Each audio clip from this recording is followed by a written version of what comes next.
राष्ट्रीय शिक्षा शोध एवं प्रशिक्षण परिषद बिहार पटना में आपका स्वागत है। आज पिछली कक्षा में जो भी हमने डिस्कशंस किया था ऑब्जेक्ट ओरिएंटेड प्रोग्रामिंग और बेसिकली उसके फीचर्स, क्लास ऑब्जेक्ट के बारे में, सेम सीरीज को आगे लेकर हम चैप्टर 3 में प्रवेश करते हैं, जिसका हमने यहाँ मेंशन किया है डेटाबेसेस एंड एसक्यूएल। एक्चुअली जब प्रोग्रामिंग हम एक्सप्लेन करेंगे, वहाँ पे आप जब प्रोग्रामिंग को डेवलप करेंगे, सोर्स कोड को कंपाइल करेंगे, तो first of all object oriented programming का तो नॉलेज चाहिए ही। सेकेंड, उसके फीचराइज्ड में आपको डेटाबेस यूज करने होंगे। डेटाबेस यूज करने के लिए कोई सॉफ्टवेयर टूल्स आप यूज करेंगे, जैसे MySQL वगैरह होता है, जो हम आगे की स्लाइड्स में भी आपको चर्चा करेंगे। तो हमारे चैप्टर 3 का हमने नाम रखा है डेटाबेसेस एंड एसक्यूएल, और इसका हमने 2 पार्ट ऑलरेडी हमने इसको डिवाइड किया है। पार्ट 1 में हम एक्सप्लेन करेंगे रिलेशनल डेटा मॉडल, कि आखिर DBMS है क्या, इसके रिलेशंस क्या है। बहुत सारे आपको इसमें टेबल्स, टपल्स वगैरह आपको मिलेंगे। तो इस सीरीज़ को आगे कंटिन्यू रखते हुए हम प्रवेश करते हैं हमारा जो फर्स्ट स्लाइड है डेटाबेसेस एंड एसक्यूएल का। तो चलते हैं फर्स्ट स्लाइड की तरफ। हमने इसका नेम रखा है relational data model. Actually relational data model है क्या, मैं एक बार इसको रीड करता हूँ, आप ध्यान से इसको देखेंगे। The relational data model organises data into 2 dimensional tables called relations. देखिए, जब भी हम RDBMS की बात करते हैं, डेटाबेस की बात करते हैं, तो फर्स्ट ऑफ ऑल हमें टेबल्स के बारे में नॉलेज होनी चाहिए, क्योंकि टेबल जब तक किसी एंटिटी की क्रिएट नहीं होगी, हम उसको किसी दूसरे ऑब्जेक्ट ओरिएंटेड प्रोग्रामिंग में जितने भी हमने एक्सप्लेन किया उससे आप रिलेट नहीं कर सकते। आखिर ये टेबल्स है क्या, आगे आपको स्लाइड में दिखाया जाएगा, बट हमने यहाँ मेंशन किया है कि जितने भी टेबल्स है, मतलब एक से ज़्यादा जितने भी टेबल्स हैं, सबको हम रिलेट कर सकते हैं। वही चीज़ यहाँ पे मेंशन है relations, where each table has rows, जिसको हम टपल्स भी बोलते हैं, एंड कॉलम्स, जिसको हम एट्रीब्यूट्स भी बोलते हैं। एक्चुअली यहाँ पे 2 इम्पॉर्टेंट टर्म आया, एक हमारा रोज़ आया, दूसरा हमारा कॉलम्स आया, ठीक ना। रोज़ को हम टपल्स भी बोलते हैं। आप जानते हैं एक हॉरिजॉन्टल डायरेक्शन होता है, एक वर्टिकल डायरेक्शन। तो जो हॉरिजॉन्टल हमारा जितने भी एक्सप्लेन रहते हैं चीज़ें टेबल्स के अंदर, सारे को हम रोज़ बोलते हैं, उसको हम टपल्स भी बोल सकते हैं सेकेंड टर्म में। और जितने भी हमारा वर्टिकल जो भी टेबल्स में एक सीक्वेंशियल प्रोसेस जो भी होता है, उसको हम कॉलम्स बोलते हैं। कॉलम्स को सेकंड टर्म में हम एट्रीब्यूट्स बोल सकते हैं। तो इसमें आपको हम रिलेशंस बताएंगे टेबल्स के बारे में, उसमें रोज़ होंगे, उसमें कॉलम्स होंगे, उसको भी हम एक्सप्लेन करेंगे। फिर नेक्स्ट है कि relationships between tables are establish through common values like foreign keys. आपको हमने पिछली कक्षा में भी थोड़ा सा हिंट्स दिया था कि जब ऑब्जेक्ट ओरिएंटेड प्रोग्रामिंग में जब क्लास ऑब्जेक्ट की बात हुई थी, उसमें एक जगह आया था एंटिटी। एंटिटी मतलब सेम लाइक यहाँ पे टेबल्स, और टेबल्स में हमने एक सिक्योरिटी पर्पस से एक चीज़ बताया था कीज़ के बारे में।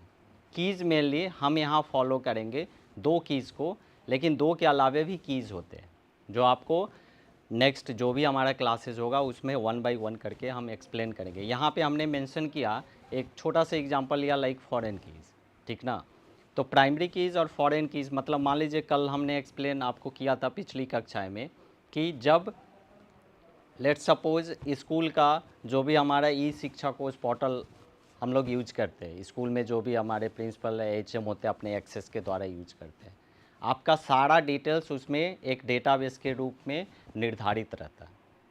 उसमें कॉलम्स भी होंगे, उसमें रोज़ भी होंगे, उसमें रोल नंबर्स होंगे सब स्टूडेंट्स के, उनके नेम भी होंगे, मतलब उनका जितना भी पर्सनल डिटेल्स और स्कूल से रिलेटेड जो भी प्रोफाइल्स वगैरह होते हैं, सब चीज़ मेंशन रहता है। बट उसमें एक की सबसे इम्पॉर्टेंट होता है। किसी डेटा को सर्च करना है तो हमने पिछली कक्षा में भी बताया था कि आपके स्कूल में जो आपके क्लास में या उस सेक्शंस में, अगर क्लास में ज़्यादा बच्चे हैं, सेक्शंस में डिवाइड होते हैं, हर सेक्शंस में कुछ रोल नंबर वाइज स्टूडेंट को कैटेगराइज किया हो गया।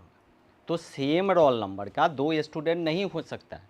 दैट मीन्स वहाँ एक आइडेंटिटी दी गई है रोल नंबर।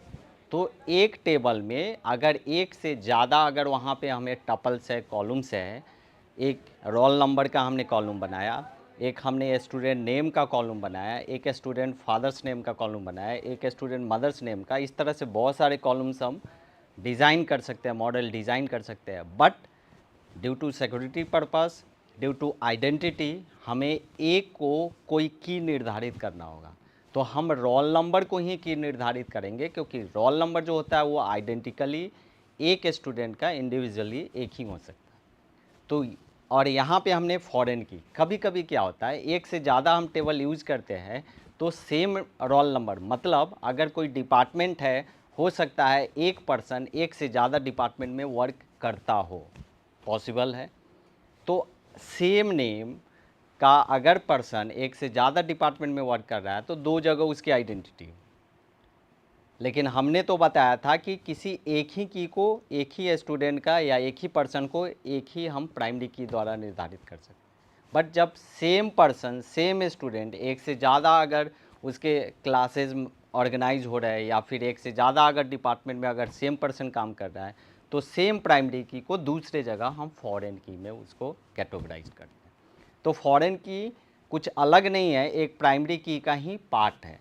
डिफरेंस ये है कि एक टेबल के लिए एक प्राइमरी की और एक से ज़्यादा अगर टेबल हो जाए तो वो प्राइमरी की को हम फॉरेन की में रिप्लेस कर देते हैं।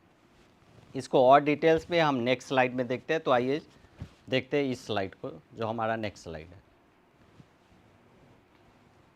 इसमें आप देखेंगे एक्चुअली ये डेटाबेस रिलेशनल डेटा मॉडल आया कहाँ से, कब से ये चलते आ रहा है। हमने यहाँ एक्सप्लेन किया, this model invented by Edgar F Codd in 1970। आप देख रहे होंगे यहाँ 1970 से ही ये डेटाबेस मॉडलिंग का वर्क हो रहा है, जिसको हम रिलेट्स कर रहे हैं आज भी। Is the basis for modern relational database management system RDBMS। देखिए पहले जो है DBMS का सेंस होता था। रिलेट्स इसलिए नहीं कर सकते थे क्योंकि पहले सॉफ्टवेयर टूल्स नहीं होते थे हमें DBMS को कैटेगराइज करने के लिए। लेकिन जब से सॉफ्टवेयर टूल्स आ गए, सिंपल, आप अगर 9th-10th में भी या 11th में भी आप पढ़े होंगे, माइक्रोसॉफ्ट का ही एक प्रोडक्ट है जिसको माइक्रोसॉफ्ट एक्सेस बोलते हैं। हम सिंपली जब हम नीचे के क्लासेस से अगर स्टार्ट करते हैं कंप्यूटर्स को पढ़ना, तो आपको पता होगा जब आप माइक्रोसॉफ्ट ऑफिस पढ़ते हैं तो आप उसमें वर्ड पढ़ते हैं, एक्सेल्स पढ़ते हैं, पावर पॉइंट पढ़ते हैं, उसमें माइक्रोसॉफ्ट एक्सेस भी होता है। और वो एक छोटा चीज़ है आपके मतलब समझने लायक कि आप किसी डेटाबेस मॉडल को, किसी रिलेशनल डेटाबेस मॉडल को आप स्टडी कर सकते हैं किसके ज़रिए, तो उस MS एक्सेस के ज़रिए। वही MS एक्सेस जो है वो भी एक टूल्स ही है RDBMS का, बट धीरे धीरे इसमें डेवलपमेंट होते चली गई। आज टेक्नोलॉजी इतनी वास्ट हो गई है कि आज बहुत सारे RDBMS सॉफ्टवेयर हम यूज़ करते हैं। फॉर सिंपल एग्जांपल, हम आपको अगले जो भी स्लाइड्स आएगा आप देखेंगे उसमें 3-4 सॉफ्टवेयर टूल्स का हमने एक्सप्लेन किया है। और जितने भी ये DBMS RDBMS है, ये सारे यूजेज किसको करते हैं, तो एक स्ट्रक्चर रूप में ये SQL को डिनोट करता है, जिसका फुल फॉर्म यहाँ पे है स्ट्रक्चर्ड क्वेरी लैंग्वेज। तो जितने भी DBMS RDBMS का काम होता है इसको स्ट्रक्चर बेस में कैटेगराइज किया गया है, जिसको हम स्ट्रक्चर्ड क्वेरी लैंग्वेज बोलते हैं for data manipulation. Data manipulation, जहाँ से भी डेटा, जिस टेबल से हमें डेटा चाहिए, जिस रोज़ का डेटा चाहिए, जिस टपल्स का डेटा चाहिए, जिस कॉलम्स का डेटा चाहिए, हम SQL क्वेरी उसमें लगाएंगे कि कौन सा डेटा हमें चाहिए। तो आगे चलते हैं और नेक्स्ट स्लाइड में हम देखेंगे इसके डिफरेंट टाइप्स क्या क्या होते हैं रिलेशनल डेटा मॉडल में। तो आगे चलते हैं और देखते हैं इस स्लाइड को। यहाँ हमने कुछ कैटेगराइज में डिवाइड किया है, जिसको हम कॉन्सेप्ट भी बोल सकते हैं कि इसका क्या क्या कॉन्सेप्ट होता है। आपको 2-3 स्लाइड इसके भी कॉन्सेप्ट के मिलेंगे। The key concepts of the relational data model revolve around organising data into tables and defining relationship and constraint. देखिए आप, हमने टेबल के बारे में चर्चा किया, रिलेशनशिप्स के बारे में चर्चा किया। कॉन्स्टेंट्स क्या होता है? कॉन्स्टेंट्स ये होता है कि कभी कभी सिक्योरिटी पर्पज़ से केवल वो प्राइमरी की और फॉरेन की काम नहीं करता है। जैसे किसी डेटा को हमें एक दिन के लिए किसी को एक्सेस देना है, तो हमें वहाँ डिफाइन करने होंगे कि हमें ओनली फॉर जो भी 1 डे होगा, वेदर हम 24 आवर्स के लिए एक्सेस दे रहे हैं। अगर हम उससे कम दे रहे हैं, 1 घंटा के लिए भी दे सकते हैं, 2 घंटे के लिए भी एक्सेस दे सकते हैं। तो वो निर्धारित है कि 2 घंटे के ही एक्सेस में वो जो भी उसका टास्क है वो कंप्लीट करेगा, फिर उसका जो भी टास्क है हम उसको रिवोक कर लेंगे। आगे हम बताएंगे रिवोक भी एक कमांड होता है उसमें, जिसके ज़रिए, और उसके पहले ग्रांट भी कमांड होता है, ग्रांट के ज़रिए हम किसी को परमिशन दे सकते हैं और फिर रिवोक के ज़रिए उसका परमिशन वापस ले सकते हैं। तो ये सारा चीज़ किस में होता है? स्ट्रक्चर क्वेरी लैंग्वेज में हम ऑलरेडी इसमें डिफाइन किया गया है। नेक्स्ट जो भी स्लाइड्स होंगे उसमें भी इसका कंसेप्ट आपको क्लियर मिलेगा, इसको एक्सप्लेन किया हुआ मिलेगा। इसमें आगे है रिलेशन, जो टेबल के माध्यम से हमने बताया, data is stored in 2 dimensional tables where each table represents an entity और ए रिलेशनशिप। याद रखेंगे 3 टर्म हमने आपको बताया था जिसका दूसरा भी नाम होता है। एक टेबल जिसको हम एंटिटी भी बोलते हैं, दूसरा रो जिसको हम टपल्स भी बोलते हैं, और तीसरा कॉलम जिसको हम एट्रीब्यूट्स भी बोलते हैं। ये 3 चीज़ हमेशा आप ध्यान रखेंगे, क्योंकि कभी कभी क्या होता है, आप देखेंगे बोर्ड के क्वेश्चंस में या फिर 11 का भी आपने एग्ज़ाम दिया था, उसमें डेटाबेस और एसक्यूएल के बारे में पूछता है, और मेन फोकस उसका एसक्यूएल क्यूरी लैंग्वेजेस पे होता है। तो जितने भी कमांड है टेबल्स का, जितने भी कमांड है एंटिटी से रिलेटेड एट्रीब्यूट्स का या फिर टपल्स का, आप सारा इसको स्टडी अच्छे से ढंग से करेंगे। Tables are unordered sets of rows and column, आपको हमने एक्सप्लेन किया था। आप सिंपल आप देखे होंगे माइक्रोसॉफ्ट एक्सेल अगर आप यूज कर रहे हैं, पिछली कक्षाएं में भी आपने पढ़ा होगा माइक्रोसॉफ्ट एक्सेल के बारे में, उसमें सेल्स में होते हैं जो भी कॉलम एंड रोज को मिला के। तो सेल आपने पढ़ा होगा कि intersections of rows and column जो होता है उसको एक सेल डिनोट करता है। यहाँ भी वही चीज़ है, रोज एंड कॉलम जो वहाँ पढ़े हैं यहाँ भी सेम चीज़ है, और इस रूप में हम टेबल को निर्धारित करते हैं। सेम इसके सेंस को हम आगे ले जाते हुए देखते हैं नेक्स्ट स्लाइड में हमारा की कॉन्सेप्ट और क्या क्या चीज़ है। इस स्लाइड में आप देखेंगे एट्रीब्यूट्स, हमने उसमें टेबल्स के बारे में डिफाइन किया था, उसको हम कैटेगराइज किए हैं, जिसको हम बोल सकते हैं, हम पहले कॉलम के रूप में ले रहे हैं। कॉलम मतलब एक वर्टिकल डायरेक्शन में, जैसे रोल नंबर है उसके नीचे 1 2 3 वगैरह होता है, फिर स्टूडेंट नेम है उसमें फर्स्ट स्टूडेंट का नेम होगा, फिर सेकेंड स्टूडेंट आएगा, तो वो सारा निर्धारित किस में रहता है, एक कॉलम में कैटेगराइज करते हैं, जिसको हम एट्रीब्यूट भी बोलते हैं। कॉलम्स रिप्रेजेंट द प्रॉपर्टीज और characteristic the entity describe by the table. ये क्या करता है, डिस्क्राइब करता है किसके बारे में, टेबल के बारे में, कि हमारा टॉप ऑफ द जो भी कॉलम होगा वो हेडिंग क्या होगा, उस हेडिंग को पढ़कर हम जान सकते हैं कि उसके नीचे क्या चीज़ कैटेगराइज्ड होगा। अगर रोल नंबर हेडिंग दिया हुआ है तो वही 1 2 होगा, स्टूडेंट नेम दिया हुआ है तो उस स्टूडेंट का नाम फिर दूसरे स्टूडेंट का नाम कैटेगराइज्ड रहेगा। Each attribute has a name and A defined data type और डोमेन। आपको हमने अभी तुरंत बताया कि सभी एट्रीब्यूट का हेडिंग उसका नेम दिया रहेगा। डेटा टाइप भी एक चीज़ होगा जिसको हम नेक्स्ट के स्लाइड में आपको डिफाइन करेंगे। डेटा टाइप आप जानते हैं इंटीजर होता है, कैरेक्टर में हो सकता है, स्ट्रिंग में हो सकता है, तो ये सब डेटा टाइप होता है। डोमेन होता है, आप जानते होंगे जो भी सॉफ्टवेयर टूल्स यूज करते होंगे तो सबका अपना अपना कुछ फीचर्स होता है, सब कुछ सेम नहीं हो सकता है, तो अलग अलग डोमेन में अलग अलग कुछ स्ट्रक्चर क्यूरी लैंग्वेज में आपको चेंजेस मिल सकते हैं, बट कंसेप्ट सेम है वही स्ट्रक्चर क्यूरी लैंग्वेज का। चलते हैं नेक्स्ट स्लाइड की तरफ, और इस स्लाइड में हम आपको इस कंसेप्ट को आगे ले जाते हुए फिर हम टपल, जिसको रो भी बोलते हैं, इसके a single row in a table representing a single record और इंस्टेंसेस ऑफ द एंटिटी। मतलब रो कहने का मतलब हॉरिजॉन्टली जो भी आप लाइन देख रहे हैं, तो एक लाइन जो भी हुआ एक रिकॉर्ड हमारा बनता है कि रोल नंबर 1 का लेट से राम नाम है, उसके पिताजी का नाम मान लीजिए ABC हमने दिया, उसके मदर्स का नाम मान लीजिए XYZ हमने दिया, तो एक जो ये लंबा श्रृंखला आप जो देख रहे हैं एक रो में बनते चला आ रहा है, उसको हम एक रिकॉर्ड बोलते हैं। उसी तरह रोल नंबर 2 का अपना एक रिकॉर्ड होगा, स्टूडेंट नेम होगा, उसके मदर्स नेम फादर्स नेम होंगे। Each tuple is a unique set of values for the given attributes and duplicate rows are not allowed. ध्यान रखेंगे यहाँ पे बोला गया है डुप्लीकेट जो है आप अलाउड नहीं है रो में, क्योंकि प्राइमरी की आप जानते हैं उसमें एक सिक्योरिटी पर्पज़ से दिया हुआ रहता है, सेम रोल नंबर का दूसरा रिकॉर्ड जनरेट नहीं हो सकता, तो ये आप ध्यान में रखेंगे। इसी कंसेप्ट को आगे ले चलते हैं और देखते हैं, हमने आपको एक्सप्लेन किया था टेबल रो के बारे में, कॉलम्स के बारे में। चलते हैं अब नेक्स्ट स्लाइड की तरफ। इस स्लाइड में हमने एक डायग्राम के जरिए डिफाइन किया RDB में जो रिलेशनल डेटाबेस मैनेजमेंट सिस्टम होता है। आप देखेंगे जैसा हमने अभी तुरंत बताया है कि कॉलम एक हेडिंग दिया हुआ है, मान लीजिए एक टेबल हमने बनाया, टेबल एंटिटी ऑर्डर नाम का। अब टेबल है तो उसके रोज भी होंगे, कॉलम्स भी होंगे।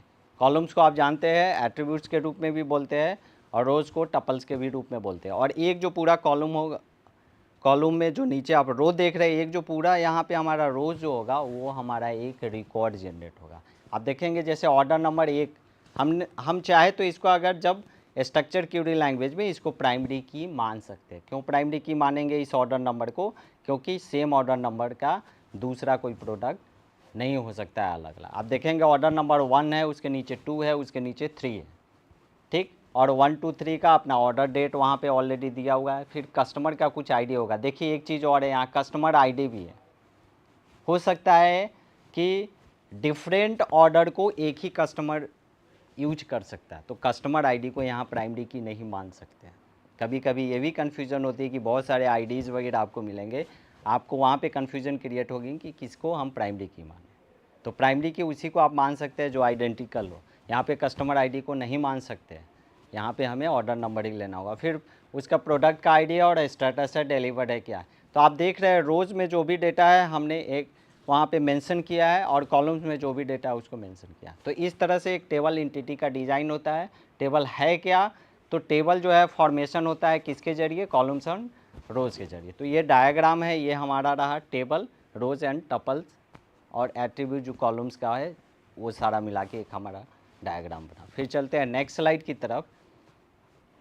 इस स्लाइड में हमने कीज के बारे में एक्सप्लेन किया। ये भी एक कॉन्सेप्ट, ये की हमने बोला था अभी जस्ट हमने बात किया प्राइमरी की, इसको एक्सप्लेन करते हैं थोड़ा डिटेल्स में।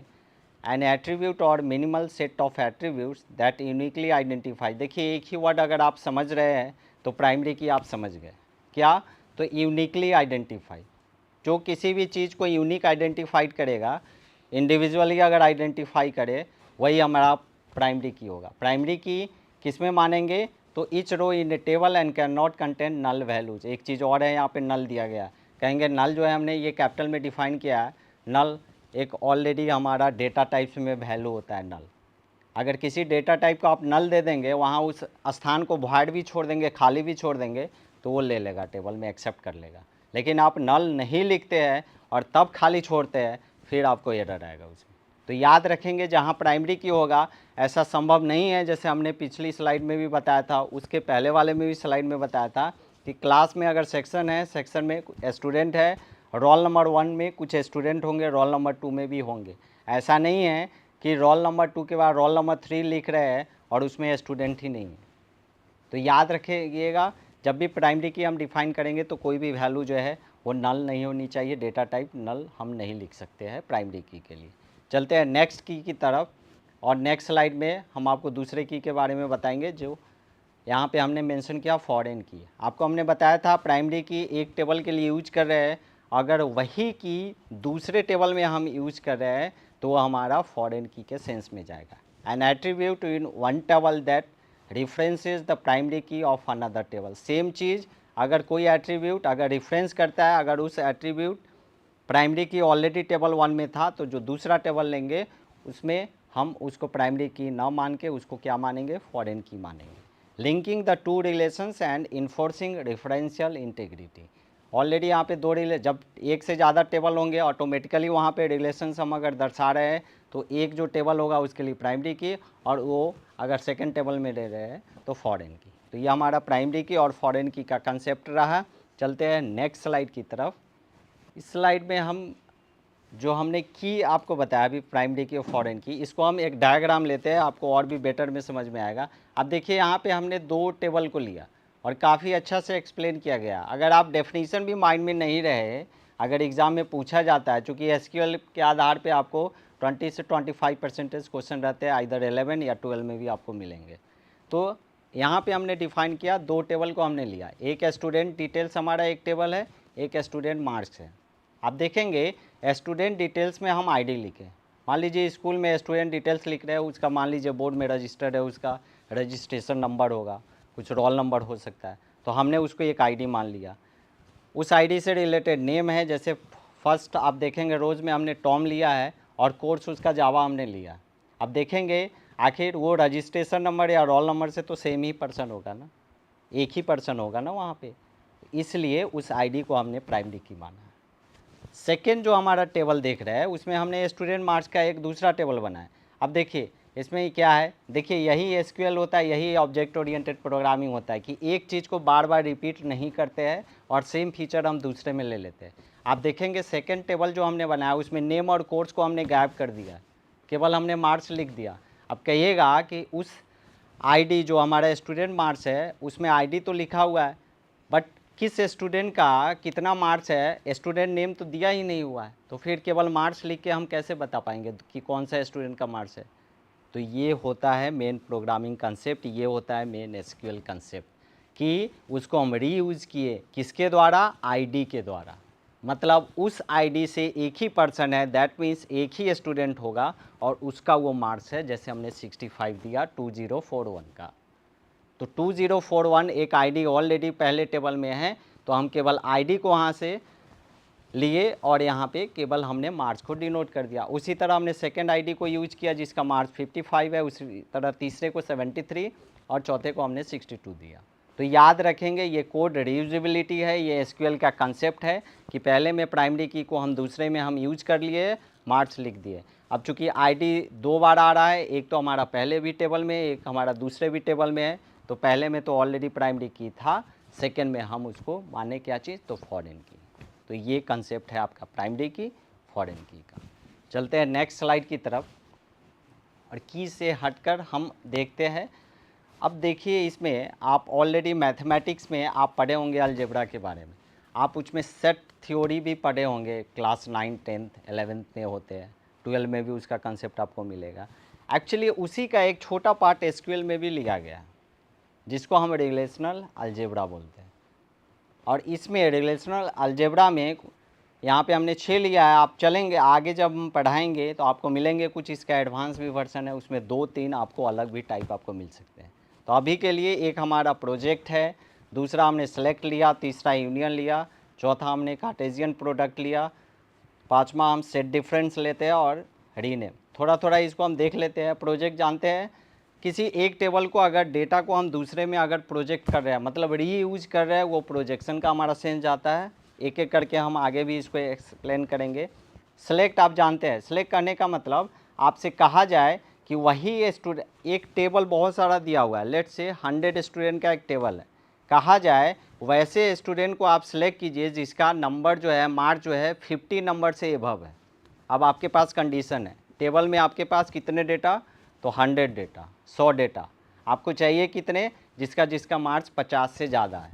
अब आप कैसे करेंगे उसको निर्धारित, तो ये होता है एसक्यूएल का कंसेप्ट। आप उसमें कमांड लगाएंगे क्या, सेलेक्ट, मतलब सेलेक्ट के अंदर कुछ पैरेंथेसिस होंगे, कुछ उसमें आपको कोड होंगे, आप देंगे कि हमें वैसे ही डेटा चाहिए जिसका मार्क्स 50 से एबव है। ये सेलेक्ट का है। यूनियन आप पढ़े थे सेट थ्योरी में कि ए में कोई डेटा है, बी में कोई डेटा है। यूनियन होता है आप ए और बी को मिला के, मतलब एक भी डेटा नहीं छोड़ना है, कॉमन है उसको भी ले लेना है, जो बिना कॉमन का है वो भी ले लेना है। हो सकता है सेम डेटा दोनों टेबल में है तो आप 2 बार नहीं ले सकते। तो मिला जुला के जो भी देखा जाए, यूनियन में एक एक डेटा हमारा सिक्वेंशियल वे में एराइज होता है। फिर कार्टेशियन प्रोडक्ट है, कार्टेशियन वही मल्टीप्लिकेशन का फॉर्म है जो आप सेट थ्योरी में पढ़े हैं। फिर हमने सेट डिफरेंस लिया, जिसको हम बोल सकते हैं ये माइनस के भी फॉर्म में होता है, जैसे सब्सट्रैक्शन आप करते हैं वही चीज़ होता है। ए में जो डेटा है, बी में जो डेटा है, हम ए को या बी को अगर ए से घटाएंगे तो जो हमारा डेटा बच गया, जो हमारा रिमेनिंग पार्ट बचता है, वो सेट डिफरेंस होता है। फिर हमारा रीनेम है, कहीं कहीं क्या होता है, किसी चीज़ का अगर मान लीजिए हम उसमें कोई एरर आ गया, कोई गलती आ गई, हम उसको रीनेम कर सकते हैं। तो रीनेम में हमारा एक कीवर्ड है जो हम एसक्यूएल में रिप्रेजेंट करते हैं।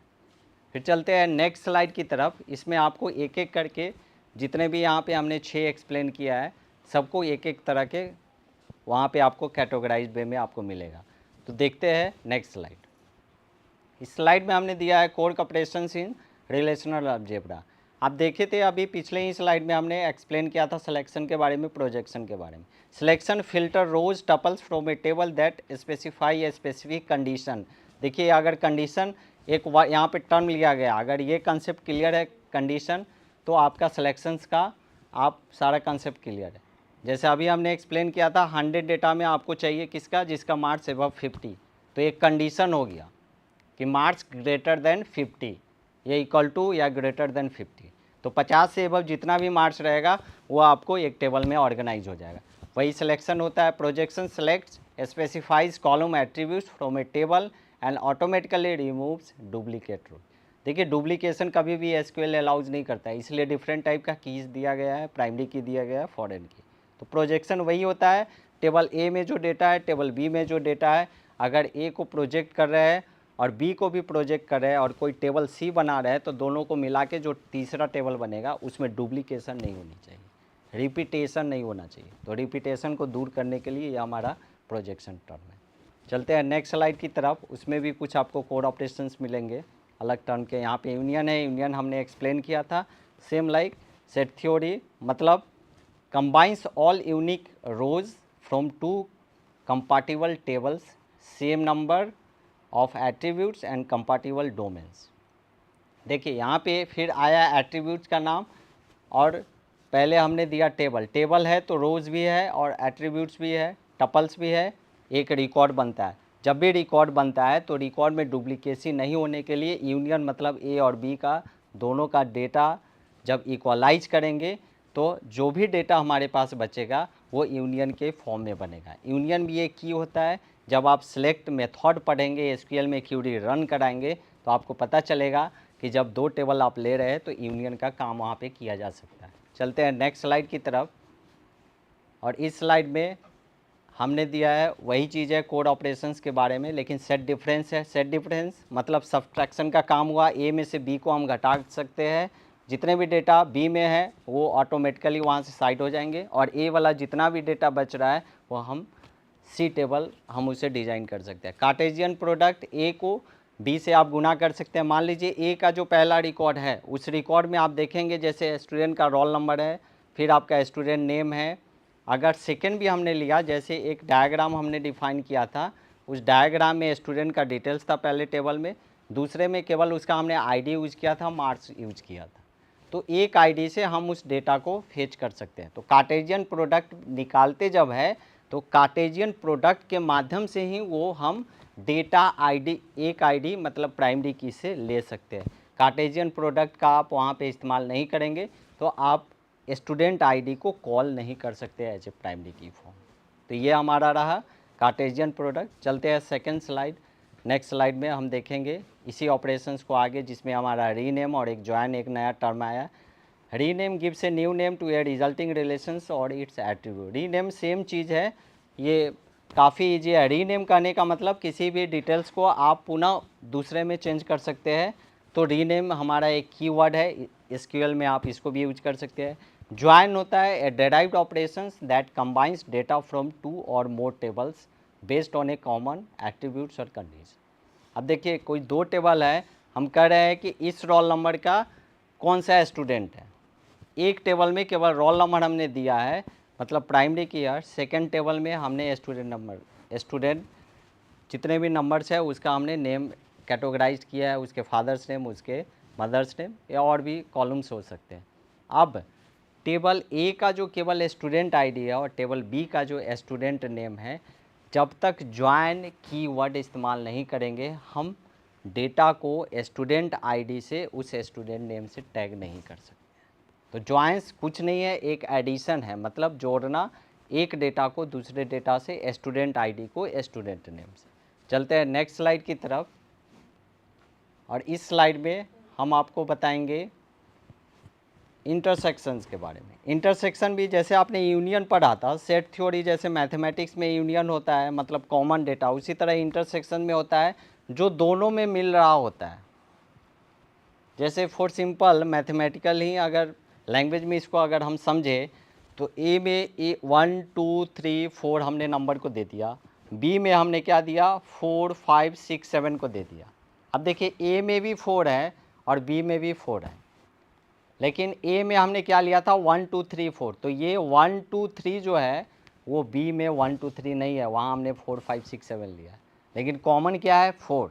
तो इंटरसेक्शन का मतलब जब कोई कॉमन टर्म उससे हम निकालते हैं, मतलब 4 जो है हमारा इंटरसेक्शन का रिजल्ट आएगा। तो ये हमारा रहा इंटरसेक्शन का पार्ट। चलते हैं नेक्स्ट स्लाइड की तरफ। इस स्लाइड में आपको मिलेगा डिवीज़न के बारे में। देखिए जितने भी ये सारा कैलकुलेशन है हमने 2 स्लाइड पहले ही डिफाइन किया है कि रिलेशनल अलजेब्रा कहने का मतलब सेम टू सेम मैथमेटिकल जो लैंग्वेज में आप जितने भी डिवीज़न, यूनियन, कार्टेशियन प्रोडक्ट, जितने भी सेट थ्योरी का आपने पार्ट पढ़ा होगा सारा चीज़ इसमें है। ये भी डिवीज़न है, derived operation use to find tuples in one relation. Tuples आप जानते हैं, रोज़ को टपल्स बोलते हैं, that are related to all tuples in another relation. देखिए हो सकता है एक टपल्स दूसरे टपल से रिलेट कर सकता है, रिलेट्स कर सकता है, दैट मीन्स फिर वहाँ पे आइडेंटिटी क्या हुई, उसकी दो में चेंज हो गई। मतलब हो सकता है किसी स्टूडेंट का जो फादर नेम है अगर दूसरे स्टूडेंट भी है, सेम कभी कभी नेम भी मैच कर सकता है उसके फादर और मदर्स का, हो सकता है, पॉसिबिलिटी है। तो वहाँ पे हम डिवीज़न मेथड का इस्तेमाल कर सकते हैं, जिस आईडी का हमें जो डेटा चाहिए प्राइमरी की से वहाँ से ले सकते हैं। तो ये सब क्यूरी का टाइप हुआ। चलते हैं नेक्स्ट स्लाइड की तरफ। इस स्लाइड में हमने फिर उसी जितना भी हमने आपको रिलेशनल अलजेब्रा बताया, एक डायग्राम हमने लिया। डायग्राम हम एक छोटा सा एक एग्जांपल यूनियन के सेंस में हमने यहाँ लिया। जैसे टेबल ए में आप देख रहे हैं नेम है, एज है और आईडी है। टेबल बी में भी सेम चीज़ है, नेम है, एज है, आईडी है। और एक हमने टेबल तीसरा बनाया जिसको हमने यूनियन मेथड लगाया। तो ए यूनियन बी बोल सकते हैं, ये हमारा एक तीसरा टेबल है।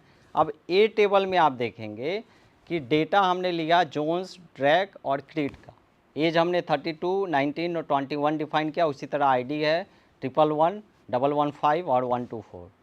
बी में आप देख रहे हैं, देखिए जो वहाँ पे जोन्स, ड्रेक और क्रीड जो टेबल ए में आपको दिख रहा है, टेबल बी में जोन्स है ही नहीं, क्या है, ड्रेक है।